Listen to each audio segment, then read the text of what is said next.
አንተ ቤት እኔ አንተ ፊት የምቆም ሰው አይደለሁ። በስመ አብ ወወልድ ወመንፈስ ቅዱስ አሐዱ አምላክ አሜን። የክርስቶስ ቤተሰቦች፣ የእመቤታችን የቅድስት ድንግል ማርያም የአስራት ልጆች፣ የጻድቃን የመላእክት የሰማዕታት ወዳጅ አገልጋዮች በእግዚአብሔር ስም እንደምን ቆያችሁ? አሜን። እግዚአብሔር ይመስገን ብለን እንድናመሰግነው የፈቀደልን ሁሉ እግዚአብሔር የከበረ የተመሰገነ ይሁንልን። በዛሬው ትምህርታችን እንደ እግዚአብሔር ፍቃድ ጥምቀት ምንድን ነው? ለምን ጌታችን መድኃኒታችን ኢየሱስ ክርስቶስ ተጠመቀ? ለመጠመቅስ ባሕረ ዮርዳኖስን ለምን መረጠ? በመጥምቀ መለኮት ቅዱስ ዮሐንስ እጅ ለምን ተጠመቀ? ጌታችን መድኃኒታችን ኢየሱስ ክርስቶስ ለምን በካህኑ መልከጼዴቅ ስም ተጠመቀ? ለምን በውሃ እንጠመቃለን? የሚሉትንና በዚህ ውስጥም እኛ በመጠመቃችን ምን ጥቅም እናገኛለን የሚለውን እግዚአብሔር በፈቀደልን መንገድ እንማማራለን። እግዚአብሔር አምላክ እውቀቱን፣ ጥበቡን፣ ማስተዋሉን ያድለን ዘንድ የእርሱ መልካም ፈቃዱ ይሁንልን። አሜን። ጥምቀት ከስሙ ስንጀምር በጽር ቋንቋ ኤጲፋኒ፣ በግዕዝ አስተርእዮ፣ በአማርኛ መገለጥ ይባላል። ቃሉ በቀጥታ ሲተረጎም በውሃ ውስጥ ገብቶ መውጣት፣ መነከር፣ መዘፈቅ፣ መጥለቅ ማለት ነው። ጥምቀት ከአምስቱ አዕማደ ምስጢራትና ከሰባቱ ምስጢራተ ቤተ ክርስቲያን አንዱ ነው። አምላካችን ኢየሱስ ክርስቶስ ለኒቆዲሞስ በዮሐንስ ወንጌል በምዕራፍ 3 ቁጥር 5 ላይ ሰው ከውሃና ከመንፈስ ቅዱስ ካልተወለደ ወደ እግዚአብሔር መንግሥት ሊገባ አይችልም ብሎ እንደተናገረው ከውሃና ከመንፈስ ተወልደን የሥላሴ ልጅነትን የምናገኝበት፣ መንግሥተ ሰማያት የምንወርስበት፣ ኃጢአታችን የሚደመሰስበት፣ ድህነትን የምናገኝበት አብይ ምስጢር ነው። ይህን የመጽሐፍ ቅዱስ ምዕራፍ በመያዝ አባቶቻችን ሁለት የተወለደ አንዴ ይሞታል፣ አንድ የተወለደ ግን ሁለቴ ይሞታል ሲሉ የጥምቀትን አስፈላጊነት ዳግም በውሃና በመንፈስ ቅዱስ መወለድ እንደሚኖርብን አጽንተው ያስተምሩናል። ጥምቀት በምስጢረ ሥላሴና በምስጢረ ሥጋዌ አምኖ ለሚቀበለው ሰው ሁሉ የኃጢአት መደምሰሻ፣ ከሥላሴ የጸጋ ልጅነትን ለመቀበል የእግዚአብሔርን መንግሥት ለመውረስ የተሰጠ ልዩ የሕይወት መንገድ ነው። እንደ ምሕረቱ መጠን ለአዲስ ኪዳን በሚሆነው መታጠብና በመንፈስ ቅዱስ መታደስ አዳነን እንጂ።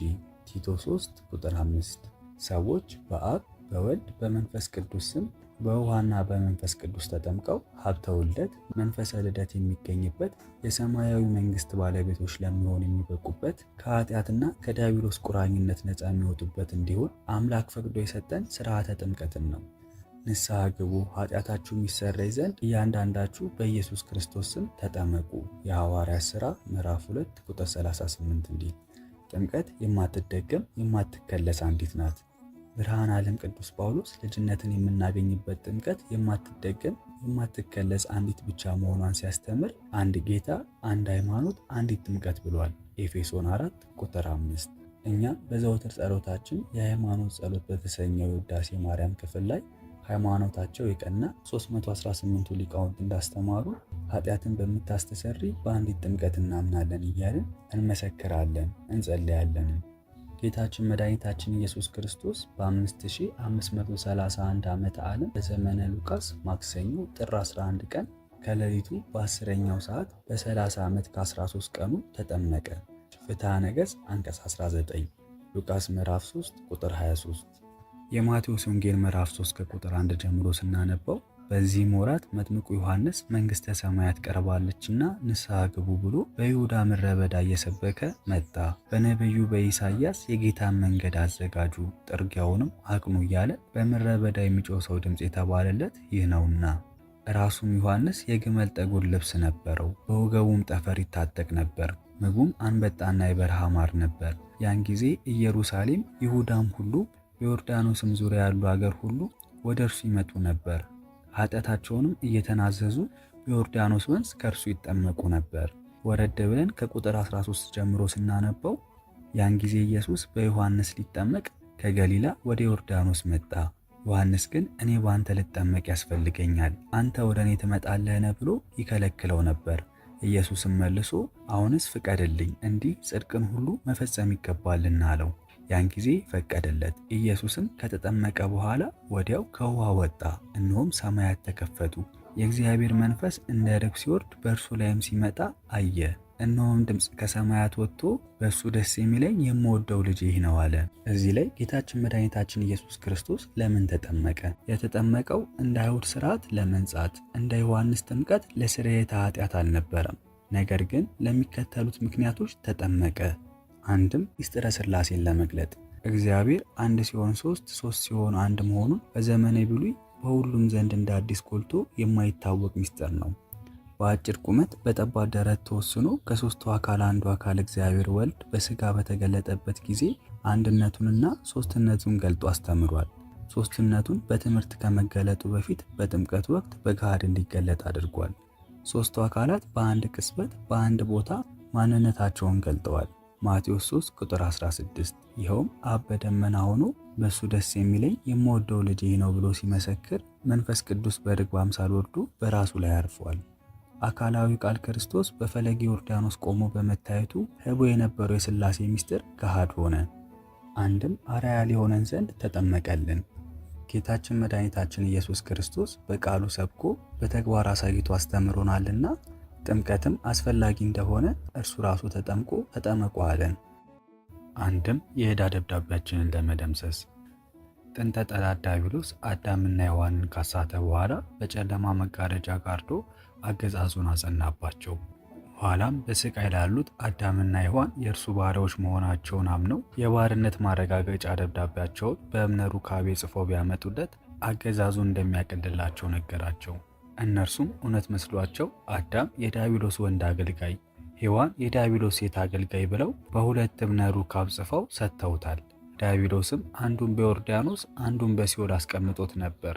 ጌታን በተጠመቀ ጊዜ ዮርዳኖስ ያለውን የዕዳ ደብዳቤ እንደ አምላክነቱ አቅልጦ አጥፍቶታል።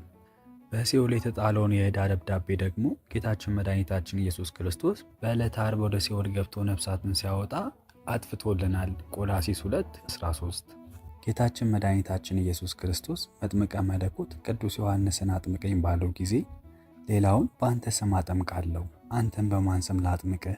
በአብ ስም እንዳላጠምቅህ አብ አባትህ በአንተ ሕልው ነው። በወልድ ስም እንዳላጠምቅህ ወልድ አንተ ነህ። በመንፈስ ቅዱስ ስም እንዳላጠምቅህ መንፈስ ቅዱስ ሕይወትህ በአንተ ሕልው ነው። ታዲያ በማን ስም ላጥምቅህ ብሎ ቢጠይቀው እንደ መልከ ጼዴቅ ሥርዓት አንተ የዓለምን ካህን ብርሃንን የምትገልጥ የአብ የባሕሪ ልጅ ሆይ ይቅር በለኝ ብለህ አጥምቀኝ አለው። መልከ ጼዴቅ በዘመነ አብርሃም የነበረ የሳሌም ንጉሥ እንዲሁም የልዑል እግዚአብሔር ካህን ነበር። ዘፍጥረት 14 ዕብራውያን ምዕራፍ 7 ይህ ሰው አብርሃም ጠላቶቹ ነገሥታት ኮሎዶ ጎሞርን ድል አድርገው በተመለሱ ጊዜ ቀበለውና ሊባርከው ኅብስትና የወይን ጠጅ ይዞ ወጣ። ባረከውም። አብርሃምም ደግሞ ለመልከ ጼዴቅ ከምርኮ አስራት አወጣ። እዚህ ላይ ኅብስትና ወይኑ የቁርባን፣ መልከ ጼዴቅ የካህናት፣ አብርሃም የምዕመናን እንዲሁም አብርሃም ዮርዳኖስን ተሻግሮ ነበርና ዮርዳኖስ የጥምቀት ምሳሌ ናቸው። ካህኑ መልከ ጼዴቅን ቅዱስ ጳውሎስ የትውልድ ቁጥር የለውም ለዘመኑም ጥንትና ፍጻሜ የለውም ብሎ ያስቀምጠዋል። ዕብራውያን 7 ቁጥር 3 መልከ ጼዴቅ ከክርስቶስ ጋር የሚያመሳስላቸው ነገሮች አንድም መልከ ጼዴቅ ማለት የጽድቅ ንጉሥ የሰላም ንጉሥ ማለት ነው። ክርስቶስም ደግሞ አምላከ ጽድቅ አምላከ ሰላም ነው። አንድም መልከ ጼዴቅ በኅብስትና በወይን ያመሰግን ነበር።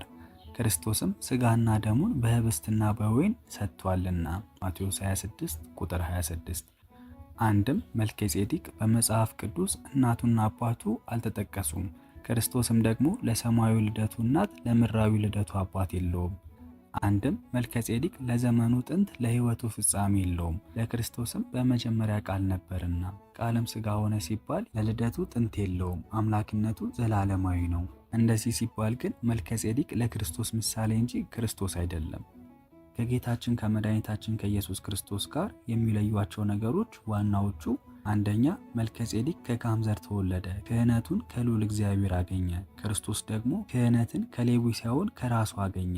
ክህነቱ የባሕሪ ናትና ራሱ ሊቀ ካህናት ነውና። መልከ ጼዴቅ ክህነቱ ዘላለማዊ ብትሆንም እስከ ግን አለው፣ መነሻ ያለውና ሞት ይገድበዋል። የክርስቶስ ክህነት ግን ዘላለማዊ ናት። የመልከ ጼዴቅ ክህነት ፍጹም አልነበረችም፣ ምሳሌ ነበረችና ምንም እንኳን ከሌዋውያን ክህነት ቢበልጥም በአንጻር ከክርስቶስ ግን ያንሳልና ፍጹም አልነበረም። የክርስቶስ ክህነት ግን ፍጹም ናት። ፍጹም ድህነትን የምታሰጥ በመሆኗ የአዳምን ጥንተ አብሶ በማስወገድ ወደ ጥንተ ክብሩ መልሰዋለችና። የመልከጼዴቅ መስዋዕት ምንም እንኳን የሚሞቱ እንስሳት ባይሆኑም እንኳን አማናዊ ግን አልነበሩም፣ ምሳሌ እንጂ። የክርስቶስ መስዋዕት ግን ራሱን አማናዊ ሥጋ ወደሙ ሰጥቶናልና ከመልከጼዴቅ ምሳሌ ቁርባን ትለያለች። ወንጌል በመልከጼዴቅ ምሳሌዋ ታይታ ጠፍታ ቆየች። በመድኃኔ ዓለም ክርስቶስ ግን ወንጌል ተሰበከች፣ ጸንታም እስካሁን ኖረች፣ ለወደፊቱም ትኖራለች። ጌታችን መድኃኒታችን ኢየሱስ ክርስቶስ ለምን በመጥምቀ መለኮት ቅዱስ ዮሐንስ እጅ ተጠመቀ? ጌታችን አምላካችን ኢየሱስ ክርስቶስ የባሕርይ አምላክ ሲሆን በአገልጋዩ በቅዱስ ዮሐንስ እጅ ይጠመቅ ዘንድ በፍጹም ትሕትና ከገሊላ ወደ ዮርዳኖስ መጣ። ይህንንም ያደረገልን አብነት ሊሆነን ነው። ምክንያቱም ጌታችን መድኃኒታችን ኢየሱስ ክርስቶስ መጥምቀ መለኮት ቅዱስ ዮሐንስን ናና አጥምቀኝ ብሎት ቢሆን ኖሮ ነገ ነገሥታትና መኳንንቱ ካህናቱን መታችሁ አጥምቁኝ ባሉ ነበር። ስለዚህ እንዲህ እንዳይሆን ጌታችን መድኃኒታችን ኢየሱስ ክርስቶስ ወደ ባሪያው ወደ ዮሐንስ በመሄድ ተጠምቋል። ጌታ ሲሆን በባሪያዬ እጅ እንደተጠመቁ እናንተም ወደ ቤተ ክርስቲያን ሄዳችሁ በካህናት እጅ ተጠመቁ ሲል ነው። ጌታችን በዮርዳኖስ የተጠመቀው ልጅነትን የምታሰጥ ጥምቀት ባርኮ ቀድሶ ሊሰጠን እንጂ ክብር እንዲሆነው አይደለም። እርሱ ክብር ኃይል ክቡር ለጽድቅ ኃይል ጻድቅ ነውና። ጌታችን መድኃኒታችን ኢየሱስ ክርስቶስ ለምን በዮርዳኖስ ወንዝ ተጠመቀ? ጌታችን መድኃኒታችን ኢየሱስ ክርስቶስ በዮርዳኖስ ወንዝ መጠመቁ የአጋጣሚ ጉዳይ አይደለም። የዮርዳኖስን ወንዝ መርጦ የተጠመቀበት መሰረታዊ ምክንያት አለው። አንድም ትንቢቱን ለመፈጸም። አማናዊ ትንቢት ጊዜውንና ወቅቱን ጠብቆ መፈጸሙ አይቀሬ ነው። ጌታ በዮርዳኖስ ወንዝ እንዲጠመቅ ድርጊቱ ከመፈጸሙ በሺህ ዓመታት ቀደም ብሎ በቅዱስ ዳዊት አማካኝነት ትንቢት ተነግሮ ነበር። ባህር አየች ሸሸችም፣ ዮርዳኖስም ወደ ኋላ ተመለሰች። ተራሮች እንደ ኮርማዎች፣ ኮረብቶች እንደ ጠቦቶች ዘለሉ። አንቺ ባህር የሸሸሽ፣ አንቺም ዮርዳኖስ ወደ ኋላ የተመለሽ ምን ሆናችኋል? እናንተም ተራሮች እንደ ኮርማዎች፣ ኮረብቶችስ እንደ ጠቦቶች ለምን ዘለላችሁ? ከያዕቆብ አምላክ ፊት። መዝሙር 113 ከቁጥር 3 እስከ 6። የያዕቆብ አምላክ ጌታችን መድኃኒታችን ኢየሱስ ክርስቶስ በዮርዳኖስ ወንዝ ሲጠመቅ ከላይ የተገለጠው ትንቢት ተፈጻሚነት አግኝቷል። አንድም ምሳሌውን አማናዊ ለማድረግ ፈለገ ዮርዳኖስ ታሪካዊና የእምነት ምልክት ነው። ከእምነት ጋር የተያያዙ አያሌ ድርጊቶች ተፈጽሞበታል። ለምሳሌ ያክል ኢዮብ ከበሽታ የተፈወሰው በዮርዳኖስ ወንዝ ተጠምቆ ነው። እስራኤል ወደ ምድረ ርስት የገቡት ዮርዳኖስን ተሻግሮ ነው። ምዕመናንም ወደ ርስት ሀገራቸው መንግሥተ ሰማያት የሚገቡት በጥምቀት ነው። አብርሃም ከመልከጼዴቅ ጋር የተገናኘው ዮርዳኖስን ወንዝ ተሻግሮ ነው። መልከጼዴቅም ዮርዳኖስን ተሻግሮ ለመጣው ለአብርሃም ህብስተ አኮቴት ጽዋ በረከትን አዘጋጅቶ ጠብቆታል።